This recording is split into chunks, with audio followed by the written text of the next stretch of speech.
नमस्कार, स्वागत है। आज हम रुख कर रहे हैं हजारों साल पहले के भारत की ओर, एक ऐसी सभ्यता की दुनिया में जो जितनी शानदार थी उतनी ही रहस्यमयी भी। हाँ, हम बात कर रहे हैं हड़प्पा सभ्यता की, जिसे सिंधु घाटी सभ्यता भी कहा जाता है। नमस्कार। हाँ, और हमारे पास जो स्टडीज हुई हैं, कुछ रिसर्च पेपर्स हैं, खुदाई की रिपोर्ट्स भी हैं, उनके आधार पर हम कोशिश करेंगे कि इस प्राचीन सभ्यता की कुछ खास और दिलचस्प बातों को समझें। बिल्कुल, हमारा मकसद यही है कि इन बिखरी हुई जानकारियों के सागर में आप कह सकते हैं गोता लगाएं और वो मोती निकालें जो हमें हड़प्पा के शहरी जीवन, उनके समाज, व्यापार, उनके विश्वासों और हाँ, शायद सबसे बड़ा सवाल उनका पतन, इसके बारे में एक साफ तस्वीर दे सकें। और ये कोई छोटी मोटी सभ्यता नहीं थी, ये ध्यान रखना होगा। सोचिए, ये अपने समय की मिस्र और मेसोपोटामिया जैसी महान सभ्यताओं से भी कहीं ज्यादा बड़े इलाके में फैली हुई थी। सच में सही करते हैं। इसे हड़प्पा सभ्यता क्यों कहते हैं? देखिए, क्योंकि हड़प्पा वो पहली जगह थी आज के पाकिस्तान में जहां 1920 के दशक में इस पूरी तब तक अनजानी सभ्यता के सबूत पहली बार पहचाने गए थे। अच्छा। बाद में सिंधु नदी और उसकी सहायक नदियों के किनारे और भी कई शहर मिले, तो इसलिए इसे सिंधु घाटी सभ्यता भी कह दिया जाता है। दोनों नाम चलते हैं। और ये सभ्यता थी कब? टाइम पीरियड क्या था इसका? इसका दायरा बहुत बड़ा है। अगर कुल मिलाकर देखें तो लगभग 6000 ईसा पूर्व से लेके 1300 ईसा पूर्व तक। ओह, काफी लंबा समय। हाँ, लेकिन इसे समझने के लिए हम यूं समझिए 3 हिस्सों में बांट सकते हैं। पहला, शुरुआती दौर, करीब 3300 ईसा पूर्व से 2600 ईसा पूर्व तक। इस टाइम में गांव बस रही थे, खेती शुरू हो रही थी, गेहूं, जौ वगैरह, पशुपालन भी, और धीरे धीरे शहरों की नींव पड़ रही थी। और फिर आया वो दौर जिसके लिए सभ्यता सबसे ज्यादा जानी जाती है। हाँ, जिसे हम कहते हैं परिपक्व हड़प्पा काल। ये था लगभग 2600 बीसी से मैच्योर फेस 1900 बीसी तक। और यही आप कह सकती हैं गोल्डन एज था इनका, जब हड़प्पा, मोहनजोदाड़ो, धोलावीरा, राखीगढ़ी जैसे बड़े और एकदम सुनियोजित शहर बसे। अच्छा। इसी दौर में उनका नगर नियोजन, पानी निकासी का इंतजाम और व्यापार अपनी चरम पर था। और इसी दौर की चीजें हमें सबसे ज्यादा हैरान करती हैं। और फिर तीसरा दौर, पतन का? हाँ, वो है उत्तर हड़प्पा काल, करीब 1900 ईसा पूर्व से 1300 ईसा पूर्व तक। इस समय में शहर उजड़ने लगे, संस्कृति में बदलाव आया और लोग वापस एक तरह से कहें तो ग्रामीण जिंदगी की तरफ लौटते दिखे। आपने कहा ये बहुत बड़े इलाके में फैली थी, अंदाजा है कुछ कहां तक? बहुत बड़ा इलाका। आज का पाकिस्तान, पूरा पश्चिम उत्तर भारत यानी गुजरात, हरियाणा, राजस्थान, पंजाब, पश्चिमी यूपी और यहां तक कि अफगानिस्तान के कुछ हिस्से भी। सच में? मिस्र और मेसोपोटामिया से भी बड़ा। हाँ, दोनों को मिला दे तो भी शायद हड़प्पा क्षेत्र बड़ा निकलेगा। 2000 से ज्यादा बस्तियां खोजी जा चुकी हैं, छोटी बड़ी मिलाकर। और एक दिलचस्प बात यह है कि ज्यादातर बस्तियां सिंधु और प्राचीन सरस्वती नदी, जिसे आज घग्गर हकरा कहते हैं, उसके बीच मिली हैं। बल्कि सरस्वती घाटी में तो शायद 2/3 बस्तियां थीं। अरे वाह! सरस्वती नदी उस समय बहुत महत्वपूर्ण रही होगी। लगता तो यही है। कमाल है। एक बेहद विशाल और संगठित दुनिया। चले थोड़ा इनके शहरों के अंदर झांकते हैं। मैंने सुना है उनका शहर बनाने का तरीका, नगर नियोजन, वो लाजवाब था। लाजवाब कहना भी शायद कम होगा। आप मोहनजोदड़ो को ही देखिए, सड़कें और गलियां एकदम सीधी, एक दूसरे को समकोण पर काटती हुई, जैसे किसी ने पहले ग्राफ पेपर पर नक्शा बनाया हो और फिर शहर बसाया हो। ये प्लानिंग दिखाता है। प्लानिंग, हाँ। और शहरों के अंदर भी अलग अलग हिस्से होते थे। हाँ, मुख्य तौर पर 2 हिस्से दिखते हैं। एक ऊंचा हिस्सा, जिसे दुर्ग या गढ़ी कहते हैं, सिटाडेल। ये अक्सर छोटा होता था और दीवारों से घिरा होता था, शायद खास प्रशासनिक या सार्वजनिक इमारतों के लिए। और दूसरा हिस्सा निचला शहर कहलाता था, लोअर टाउन। ये ज्यादा बड़ा था और जहां आम लोग रहते थे। ये भी अक्सर दीवारों से घिरा होता था। ये दुर्ग ऊंचे क्यों बनाए जाते थे? किसी खास वजह से? इन्हें कच्ची मिट्टी की ईंटों के बहुत बड़े चबूतरों पर बनाया जाता था, प्लेटफॉर्म पर। निचले शहर के घर भी, वो भी ऊंची नींव या चबूतरों पर बनते थे। अच्छा। अंदाजा लगाया गया है कि सिर्फ इन चबूतरों को बनाने में ही लाखों मजदूर दिन लगे होंगे। आप सोचिए कितना श्रम और संगठन चाहिए इसके लिए। बाप रे! और इन सब में लगने वाली ईंटें, क्या उनमें भी कोई खास बात थी? बिल्कुल, चाहे धूप में सुखाई हों या आग में पकाई गई हों, ईंटें एक खास मानकीकृत अनुपात की होती थीं, स्टैंडर्डाइज्ड रेशियो। लंबाई ऊंचाई से 4 गुना और चौड़ाई ऊंचाई से दोगुनी, 4.2.1 का रेशियो। और ये हर जगह? हाँ, यही अनुपात की ईंटें लगभग सभी हड़प्पा बस्तियों में मिली हैं, सैकड़ों किलोमीटर दूर भी। ये एकरूपता, ये स्टैंडर्डाइजेशन कमाल का है। लेकिन शायद जो चीज सबसे ज्यादा हैरान करती है वो है उनकी पानी निकासी की व्यवस्था, उनका ड्रेनेज सिस्टम। उसके बारे में बताइए। निसंदेह वो अद्भुत थी। मतलब ऐसा लगता है कि पहले नालियों के साथ गलियां बनाई गईं, फिर उनके किनारे घर बने। अच्छा, पहले नालियां? हाँ, लगता तो यही है। और हर घर की कम से कम एक दीवार गली से सटती थी, ताकि बाथरूम या आंगन का गंदा पानी ढकी हुई नालियों से बहकर सड़क के बड़े नाले में जा मिले। और ये नालियां ढकी भी होती थीं? हाँ, पक्की ईंटों से बनी और ऊपर से पत्थर की सिल्लियों या ईंटों से ढकी हुई, जिन्हें सफाई के लिए हटाया जा सकता था। बीच बीच में गड्ढे भी थे, सम्प पिट्स कहते हैं, ताकि ठोस कचरा जमा हो जाए और पानी आसानी से बहता रहे, ब्लॉकेज ना हो। कमाल है, यानी साफ सफाई का बहुत ध्यान रखा गया था। बिल्कुल। और ये व्यवस्था सिर्फ मोहनजोदड़ो जैसे बड़े शहरों में ही नहीं, लोथल जैसी छोटी बस्तियों में भी मिली है।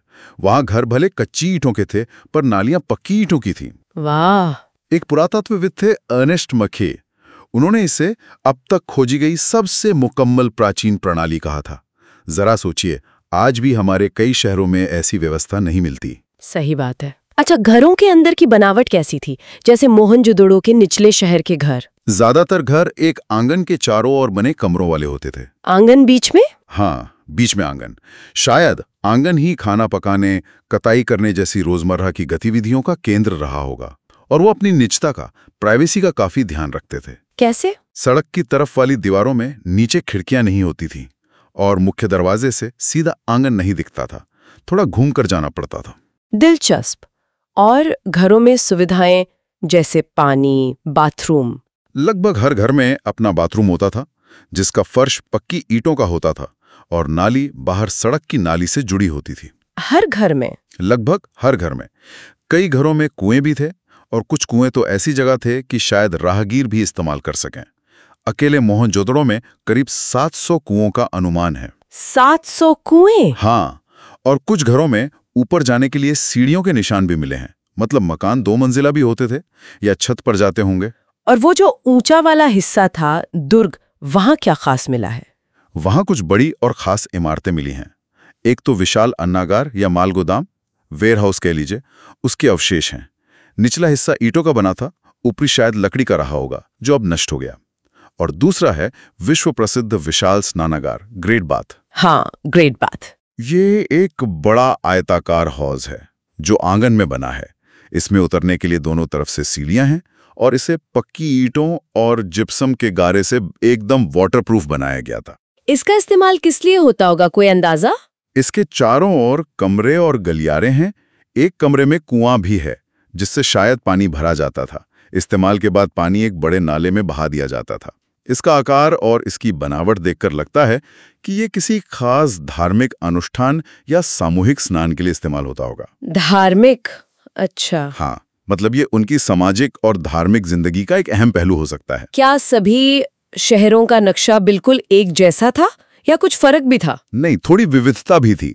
जैसे गुजरात के धौलावीरा और लोथल में पूरी बस्ती ही किलेबंद थी और शहर के अंदर के हिस्से भी दीवारों से अलग किए गए थे। अच्छा। हाँ, और लोथल में दुर्ग दीवार से घिरा नहीं था, पर ऊंचाई पर बना था।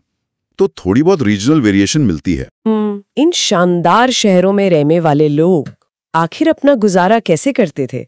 वे खाते क्या थे और उनकी अर्थव्यवस्था, इकोनॉमी कैसे चलती थी? उनके भोजन में देखिए, पेड़ पौधों से मिलने वाली चीजें और जानवरों का मांस दोनों शामिल था। अनाज में गेहूं, जौ, दालें, चना, तिल ये मुख्य थे। चावल? चावल कम पाया गया है, शायद उतना कॉमन नहीं था। गुजरात जैसे इलाकों से बाजरा भी मिला है। जानवरों में वे मवेशी, भेड़, बकरी, भैंस और सुअर पालते थे। और शिकार? हाँ, साथ ही हिरण, घड़ियाल जैसे जंगली जानवरों का शिकार और मछली पक्षी भी उनके आहार का हिस्सा थे। और हमें ये सब पता कैसे चलता है?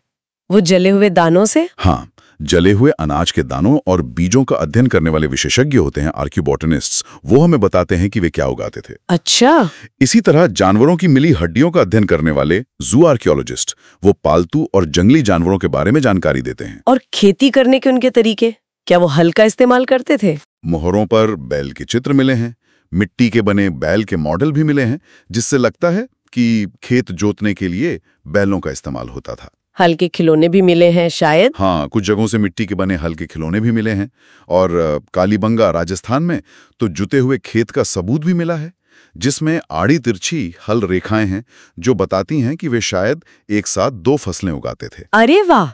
सिंचाई का क्या? पानी कहाँ से लाते थे? इलाका तो ज्यादातर सूखा है। सही कहा, क्योंकि ये इलाके ज्यादातर कम बारिश वाले हैं, सिंचाई जरूरी रही होगी। अफगानिस्तान में एक जगह शोरतोगई में नहर के निशान मिले हैं, पर पंजाब सिंध में नहीं। तो फिर हो सकता है पुरानी नहरें मिट्टी से भर गई हों, या फिर वो मुख्य रूप से कुओं पर निर्भर थे। हमने बात की थी, कुएं बहुत थे। हाँ, 700 तो अकेले मोहनजोदड़ो में। और धौलावीरा में जो बड़े बड़े तालाब मिले हैं, उनका इस्तेमाल भी शायद खेती के लिए पानी जमा करने में होता था, वाटर हार्वेस्टिंग। कमाल की इंजीनियरिंग। अच्छा, खेती के अलावा क्या वे हाथ से चीजें बनाने यानी शिल्पकारी क्राफ्ट्स में भी माहिर थे? बहुत ज्यादा। कुछ बस्तियां तो जैसे चन्हूदड़ो, वो लगभग पूरी तरह शिल्प उत्पादन के लिए ही थी। Dedicated craft centre. चन्हूदड़ो, वहाँ क्या क्या बनता था? वहां मनके बनाना मतलब बीड मेकिंग, शंख काटना, धातु का काम, मोहरें बनाना, वजन के बाड़ बनाना जैसे कई काम होते थे। और शंख? हाँ, समुद्र तट के पास नागेश्वर और बालाकोट जैसी बस्तियां थी जो शंख की चीजें जैसे चूड़ियां और करछियां बनाने के खास केंद्र थे। क्या क्या चीजें इस्तेमाल करते थे ये सब बनाने में, मतलब रॉ मटेरियल? कई तरह की चीजें। खूबसूरत पत्थर जैसे कार्नीलियन जो लाल रंग का होता है, जास्पर, स्फटिक, सेल खड़ी, धातु जैसे तांबा, कांसा, सोना। शंख तो था ही। और वो एक खास चीज आपने बताई थी, फ्योन्स। हाँ, फ्योन्स। ये घिसी हुई रेत या बालू में रंग और एक चिपचिपा पदार्थ मिलाकर पकाई जाती थी। इसे बनाना मुश्किल था, इसलिए ये काफी कीमती मानी जाती थी। और हाँ, पक्की मिट्टी तो थी ही, टेराकोटा। मनके बनाने का काम काफी फैला हुआ लगता है ना? हाँ, और बहुत तरह के मनके बनाते थे। अलग अलग पत्थरों और धातुओं के, अलग अलग आकार के, गोल, बेलनाकार, ढोलक जैसे। कुछ पर तो नक्काशी या चित्रकारी भी होती थी। कार्नेलियन का रंग कैसे लाते थे? वो एक प्रोसेस था। पीले रंग के कच्चे माल को लेकर उसे अलग अलग स्टेज में आग में पकाकर वो खूबसूरत लाल रंग हासिल किया जाता था। अच्छा, और फिर घिसाई, पॉलिश, छेद करना? हाँ, पहले पत्थर को तोड़ना, फिर बारीकी से तराशना, शल्क निकालना, फिर घिसाई, पॉलिश और आखिर में उनमें छेद करना। छेद करने के खास ड्रिलिंग टूल्स भी मिले हैं चन्हूदड़ो, लोथल और धोलावीरा से। पुरातत्वविद कैसे पता लगाते हैं कि किसी जगह पर ये सब काम होता था? मतलब क्राफ्ट सेंटर की पहचान कैसे होती है? वो कच्चा माल देखते हैं, जैसे पत्थर के अनघड़ टुकड़े, पूरे शंख, तांबे का अयस्क। फिर औजार देखते हैं, अधूरी बनी चीजें, बनाने में खराब हुआ माल यानी रिजेक्ट्स, और सबसे जरूरी बचा हुआ कूड़ा करकट। कूड़ा? हाँ, वेस्ट मटेरियल, खासकर कूड़ा करकट जैसे शंख या पत्थर की छोटी छोटी कतरें। ये पक्का सबूत होती हैं कि यहाँ शिल्प का काम होता था। और ये कूड़ा बड़े शहरों जैसे मोहनजोदड़ो में भी मिला है, जिसका मतलब है कि वहां भी क्राफ्ट प्रोडक्शन होता था, सिर्फ छोटी बस्तियों में नहीं। इन सब कामों के लिए कच्चा माल तो बाहर से लाना पड़ता होगा, तो मतलब व्यापार, ट्रेड बहुत अहम रहा होगा। व्यापार उनकी अर्थव्यवस्था की रीढ़ रहा होगा, बिल्कुल। मिट्टी तो चलो हर जगह मिल जाती थी, पर अच्छे पत्थर, लकड़ी, धातुएं ये सब बाहर से मंगानी पड़ती थी। कैसे लाते थे? मिट्टी की बनी खिलौना गाड़ियों से लगता है कि जमीनी रास्ते से बैलगाड़ियों का इस्तेमाल होता था। साथ ही नदियों और समुद्री रास्तों का भी भरपूर उपयोग होता था। और कच्चा माल हासिल करने के क्या तरीके थे उनके, मतलब स्ट्रैटेजी क्या थी? एक तरीका था कि जहां कच्चा माल मिलता था वहीं पास में छोटी बस्तियां बसा ली, जैसे नागेश्वर में शंख के लिए, अफगानिस्तान के पास शोरतोगही में लाजवर्द मणि जो कीमती नीला पत्थर होता है उसके लिए, लोथल के पास कार्नेलियन और सेलखड़ी के लिए। और दूसरा तरीका? दूसरा तरीका था कि वे दूर के इलाकों में अभियान भेजते थे, एक्सपेडिशंस, जैसे राजस्थान के खेतड़ी इलाके से तांबा लाने के लिए और दक्षिण भारत से सोना लाने के लिए। क्या हमें इसका सबूत मिला है कि वो खेतड़ी या दक्षिण भारत से संपर्क में थे? हाँ, इन इलाकों में कभी कभार हड़प्पाई चीजें मिल जाती हैं, और खेतड़ी इलाके में एक अलग तरह के मिट्टी के बर्तन और तांबे की वस्तुएं मिली हैं, जिन्हें गणेश्वर जोधपुरा संस्कृति कहते हैं। हो सकता है वहां के लोग हड़प्पा वालों को तांबा भेजते थे। क्या वे दूसरे देशों से भी व्यापार करते थे, जैसे मेसोपोटामिया से? हाँ, इसके काफी पुख्ता सबूत हैं। ऐसा लगता है कि तांबा शायद ओमान प्रायद्वीप से भी आता था। ओमान से? कैसे पता? ओमान और हड़प्पा के तांबे की चीजों का केमिकल एनालिसिस किया गया, तो दोनों में निकल धातु के अंश मिले हैं जो एक कॉमन सोर्स की तरफ इशारा करते हैं। अच्छा। और ओमान में एक खास किस्म का बड़ा हड़प्पाई मर्तबान भी मिला है जिस पर काली मिट्टी की मोटी परत चढ़ी है। शायद इसमें कुछ तरल चीज जैसे तेल या शराब भरकर ओमान भेजी जाती थी और बदले में वहां से तांबा आता था। और मेसोपोटामिया, इराक वाला इलाका? हाँ, मेसोपोटामिया के प्राचीन लेखों में जो मिट्टी की पट्टियों पर लिखे गए हैं उनमें दिलमुन जो शायद आज का बहरीन था, मगान जो शायद ओमान था और मेलुहा से व्यापार का जिक्र है। ज्यादातर विद्वान मानते हैं कि मेलुहा हड़प्पा क्षेत्र का ही नाम था। मेलुहा, तो मेलुहा से क्या जाता था मेसोपोटामिया? लेखों के मुताबिक मेलुहा से कार्नीलियन, लाजवर्ध मणि, तांबा, सोना और अलग अलग तरह की लकड़ियां जाती थीं। अच्छा। मेसोपोटामिया के एक मिथक में मेलुहा के हाजा पक्षी का जिक्र है जिसे विद्वान मानते हैं कि वो शायद मोर था। हड़प्पा की चीजें मिली हैं। हाँ, मेसोपोटामिया में हड़प्पाई मोहरे मिली हैं, बाट मिले हैं, मनके भी मिले हैं। ये व्यापार जमीन से होता था या समुद्र से? समुद्री रास्ते का महत्व काफी ज्यादा लगता है। मेसोपोटामिया के लेख मेलुहा को नाविकों का देश कहते हैं। नाविकों का देश? हाँ, और हड़प्पाई मोहरों पर जहाजों और नावों के चित्र भी मिलते हैं। बहरीन में मिली कुछ गोल मोहरें हैं जिन्हें फारस की खाड़ी टाइप की मोहरें कहते हैं, उन पर भी कभी कभी हड़प्पाई चित्र दिखते हैं। और बाट? हाँ, और दिलचस्प बात यह है कि बहरीन में इस्तेमाल होने वाले बाट वजन वो हड़प्पाई बाट प्रणाली पर ही आधारित थे। ये सब गहरे समुद्री संपर्कों की ओर इशारा करते हैं। इतने बड़े पैमाने पर संगठन, व्यापार, ये सब देख के लगता है कि समाज काफी विकसित था। पर क्या उनके समाज में ऊंच नीच या अमीर गरीब का भेद था? मतलब सोशल डिफरेंस? इसे समझने के लिए पुरातत्वविद मुख्य रूप से दो चीजों को देखते हैं। एक तो कब्रें यानी शवाधान और दूसरी मिली हुई वस्तुएं, आर्टिफैक्ट्स। तो कब्रों से क्या पता चलता है? कब्रों की बात करें तो आमतौर पर मृतकों को गड्ढों में दफनाया जाता था। कुछ कब्रों की बनावट थोड़ी अलग है, कुछ में ईंटों की लाइनिंग भी है। कुछ कब्रों में मिट्टी के बर्तन और थोड़े बहुत गहने मिले हैं, शायद इस विश्वास के साथ कि इनका इस्तेमाल मृत्यु के बाद हो सकेगा। लेकिन मिस्र के पिरामिडों की तरह यहाँ कब्रों में बेशकीमती चीजें नहीं मिली हैं। अच्छा, मतलब बहुत ज्यादा धन दौलत नहीं दफनाते थे? नहीं, ऐसा नहीं लगता। गहने पुरुषों और महिलाओं दोनों की कब्रों से मिले हैं। जैसे हड़प्पा में एक कब्र से आदमी की खोपड़ी के पास शंख के छल्ले, जैस्पर के मनके मिले थे। कहीं कहीं तांबे के दर्पण भी मिले हैं। पर कुल मिलाकर लगता है कि वो मृतकों के साथ बहुत ज्यादा कीमती चीजें दफनाने में यकीन नहीं रखते थे। और हरियाणा के राखीगढ़ी में जो कंकालों का डीएनए विश्लेषण हुआ, उससे क्या पता चला इस बारे में? वो बहुत महत्वपूर्ण खोज है। उससे पता चला कि हड़प्पा सभ्यता के लोग इसी जमीन के मूल निवासी थे। उनकी जड़ें यहीं हजारों साल पुरानी थी। यहीं के थे? हाँ, स्थानीय थे। बाहर के लोगों से व्यापार तो होता था, लेकिन आनुवंशिक रूप से ज्यादा मिश्रण नहीं हुआ।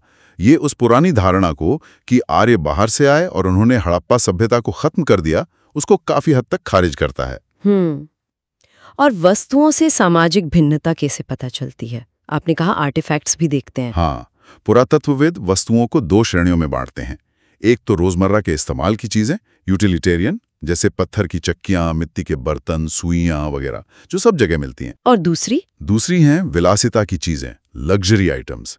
विलासिता की चीजें वो हैं जो दुर्लभ हों, महंगी हों, ऐसी चीजों से बनी हो जो आसानी से ना मिलती हों, या जिन्हें बनाने की तकनीक बहुत मुश्किल हो। जैसे वो फयोन्स? बिल्कुल, जैसे हमने फयोन्स के छोटे बर्तन की बात की थी।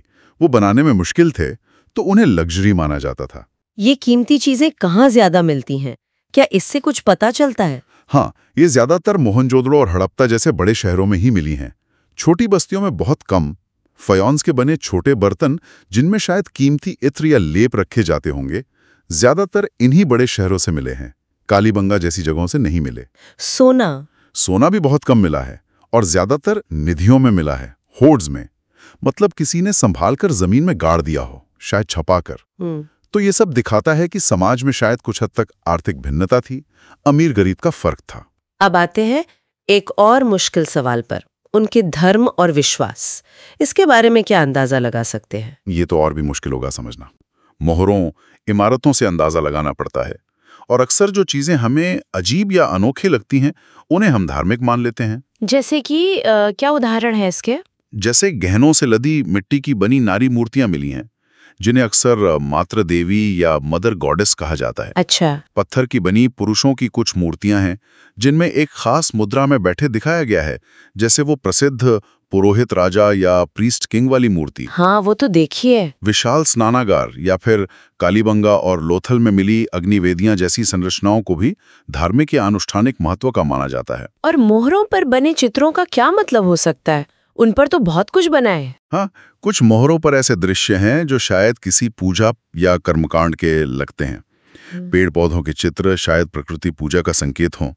जानवरों में एक सींग वाला जानवर जिसे यूनिकॉर्न जैसा कुछ मानते हैं, और कुबड़ वाला बैल बहुत आम है। और वो योगी वाली मोहर? हाँ, एक बहुत प्रसिद्ध मोहर है जिस पर एक व्यक्ति योगी की तरह पालथी मारकर बैठा है और उसके चारों तरफ जानवर हैं। इसे आद्य शिव या पशुपति, जानवरों का देवता, कहा गया है, मतलब हिंदू देवता शिव से शुरुआती रूप। कुछ शंक्वाकार पत्थर की वस्तुओं को लिंग भी माना गया है। लेकिन क्या ये व्याख्याएं पक्की है? मतलब क्या हम श्योर हो सकते हैं? नहीं, बिल्कुल नहीं। इनमें बहुत समस्याएं हैं। कई बार हम बाद की हिंदू मान्यताओं को उन पर थोपने की कोशिश करते हैं जो शायद सही ना हो। जैसे आद्य शिव वाली मोहर का चित्रण ऋग्वेद में वर्णित देवता रुद्र, जिन्हें बाद में शिव से जोड़ा गया, उनसे मेल नहीं खाता। रुद्र ना तो पशुपति थे न योगी। क्या पता वो कोई शामन या कोई और धार्मिक व्यक्ति रहा हो। और वो लिंग, हाँ, और जिन छोटे पत्थरों को लिंग कहा गया, हो सकता है वो किसी खेल की गोटियां हों, जैसा कि एक पुरातत्वविद मैके ने सुझाया था। तो धर्म के बारे में निश्चित तौर पर कुछ कहना बहुत मुश्किल है।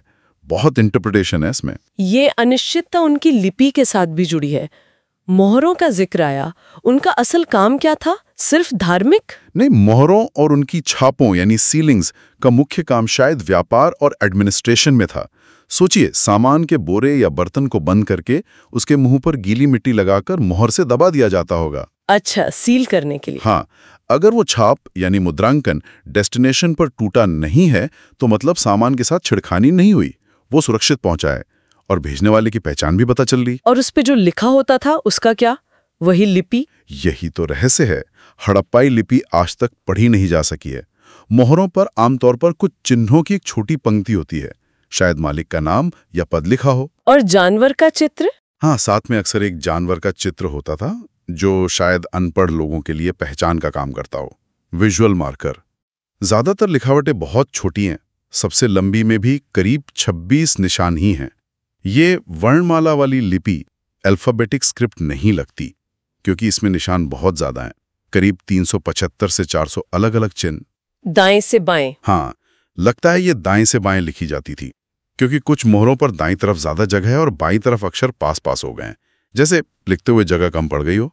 ये लिखावट कहाँ मिली है? सिर्फ मोहरों पर? नहीं, मोहरों पर, तांबे के औजारों पर, मिट्टी के बर्तनों के किनारों पर, तांबे और मिट्टी की छोटी पट्टिकाओं पर, गहनों पर, हड्डी की छड़ों पर, और गुजरात के धोलावीरा में तो एक लकड़ी के बड़े साइन बोर्ड जैसे चीज पर भी मिली थी। Sign board?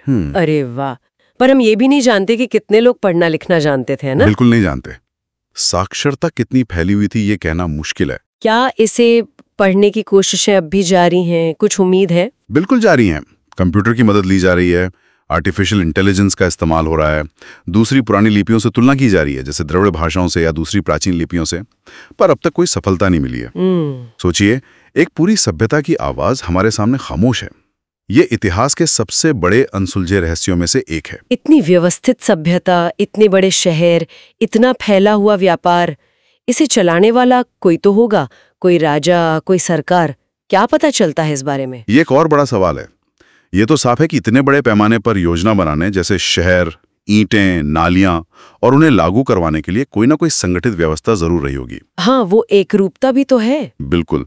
चीजों में जो एकरूपता दिखती है, मिट्टी के बर्तन, मोहरें, बाट, ईंटें, वो भी किसी केंद्रीय नियंत्रण की तरफ इशारा करती है। पर वो नियंत्रण किसका था? क्या कोई राजा या पुरोहित थे? वो प्रीस्ट किंग वाली मूर्ति? इसका सीधा जवाब नहीं है। मोहनजोदड़ो में एक बड़ी इमारत मिली है जिसे महल जैसा कुछ समझा गया, पर उसमें कोई राजसी ठाड़ बाट वाली चीजें नहीं मिली। जिस मूर्ति को पुरोहित राजा कहा जाता है, वो नाम भी मेसोपोटामिया की नकल पर रखा गया है। हमें पक्का नहीं पता कि वो सच में पुरोहित था या राजा या दोनों। तो फिर क्या थ्योरीज हैं? कई अलग अलग विचार हैं। कुछ मानते हैं कि कोई शासक था ही नहीं, समाज बराबरी वाला था, इगैलिटेरियन। कुछ सोचते हैं कि हर बड़े शहर का अपना अलग राजा था। कुछ मानते हैं कि ये एक ही बड़ा राज्य था, एक सिंगल एम्पायर।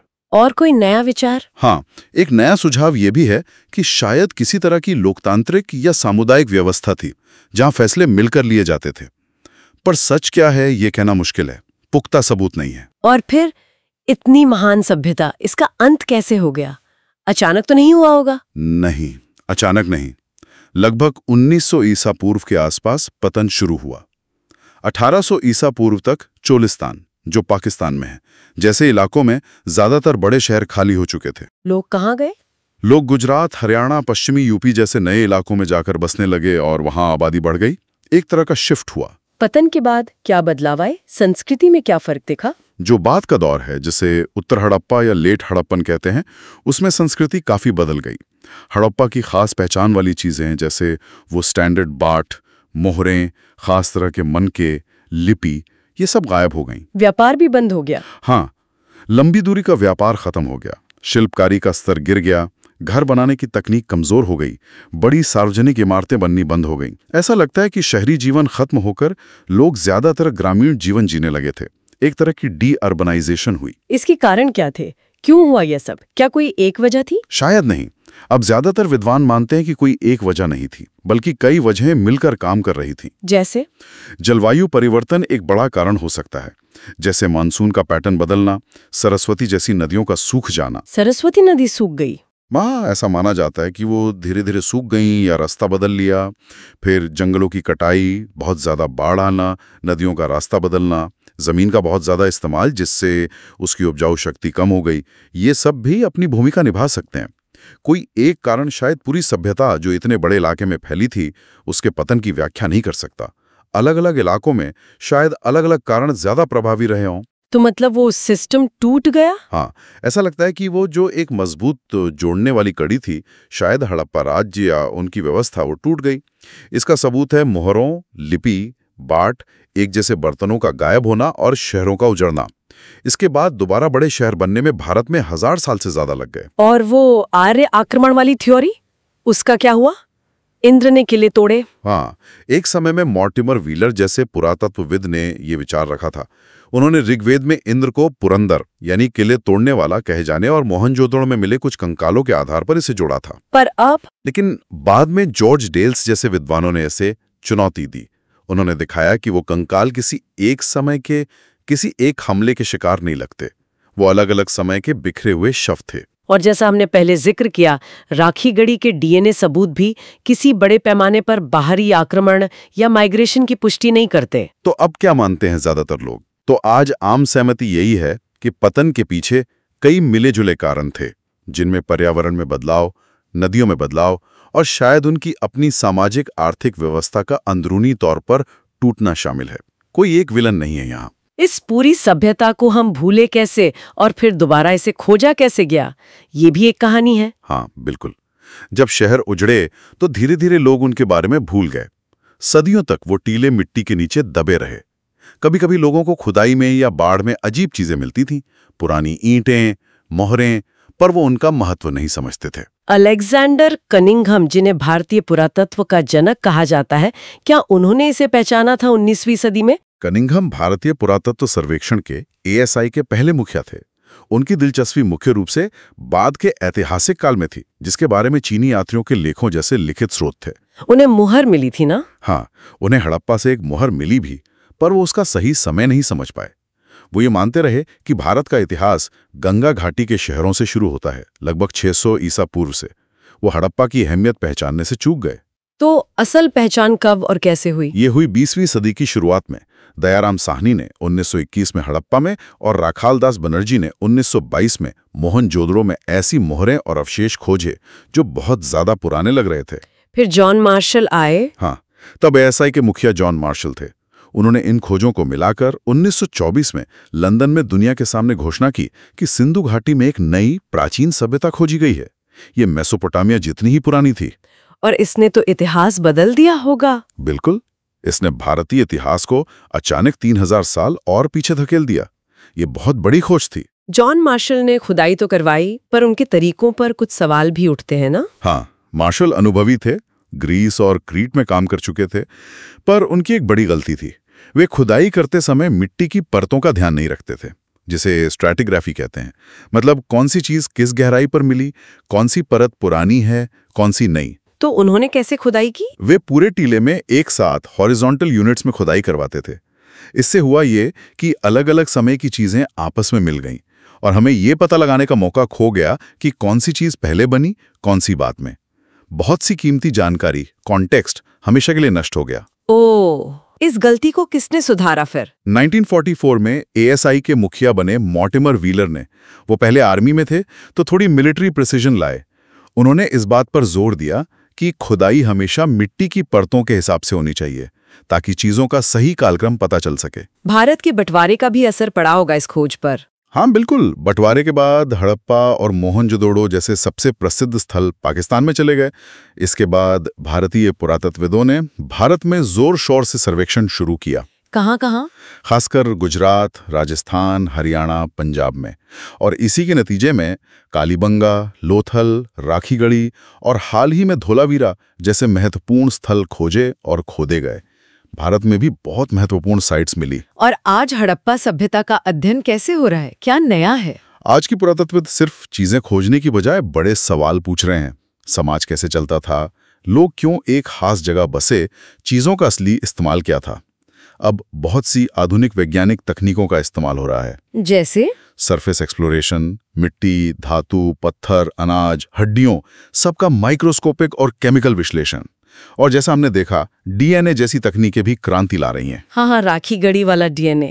और चेहरे भी बनाए गए हैं। हाँ, राखीगढ़ी में मिले कंकालों की खोपड़ियों से उनके चेहरे तक 3D रिकंस्ट्रक्ट किए गए हैं। ये कमाल की बात है। तो इस पूरी बातचीत से, इस डीप डाइव से हम हड़प्पा सभ्यता के बारे में क्या मुख्य बातें लेकर जा सकते हैं? क्या है की टेकअवेज? मेरे हिसाब से एक तो उनका कमाल का नगर नियोजन और साफ सफाई पर जोर, जो आज भी हमें सीखना चाहिए। दूसरा, उनका विशाल व्यापार नेटवर्क जो ओमान और मेसोपोटामिया तक फैला था। तीसरा, उनकी रहस्यमयी लिपि जिसे हम आज तक पढ़ नहीं पाए हैं, एक बड़ी पहेली। और चौथा, उनका जटिल समाज जिसमें शायद कुछ भिन्नताएं थीं। और पांचवां, उनका पतन जिसके पीछे शायद पर्यावरण और क्लाइमेट चेंज जैसे कई कारण थे। और छठा, ये कि खोज अभी भी जारी है और राखीगढ़ी जैसी जगहों से नई जानकारी लगातार सामने आ रही है। इतनी सारी जानकारी के बाद भी ऐसा लगता है कि जवाबों से ज्यादा सवाल बाकी हैं।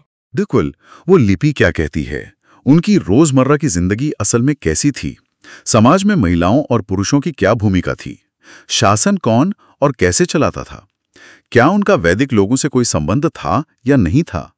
ये सवाल आज भी हमें सोचने पर मजबूर करते हैं, अनसुलझे हैं। शायद यही इन प्राचीन सभ्यताओं का जादू है। वे हमें अपनी जड़ों से जोड़ती हैं, पर साथ ही ये एहसास भी दिलाती हैं कि हमारा अतीत कितना गहरा और रहस्यों से भरा है। उनकी वो खामोश मोहरें वो हमें लगातार और जानने के लिए उकसाती रहती हैं। ये खोज शायद कभी खत्म नहीं होगी। हर पीढ़ी नए सवाल पूछती है, नए जवाब ढूंढती है। और इसी विचार के साथ आज की ये गहन पड़ताल यहीं समाप्त होती है। अगली बार फिर मिलेंगे एक और दिलचस्प विषय के साथ। नमस्कार। नमस्कार।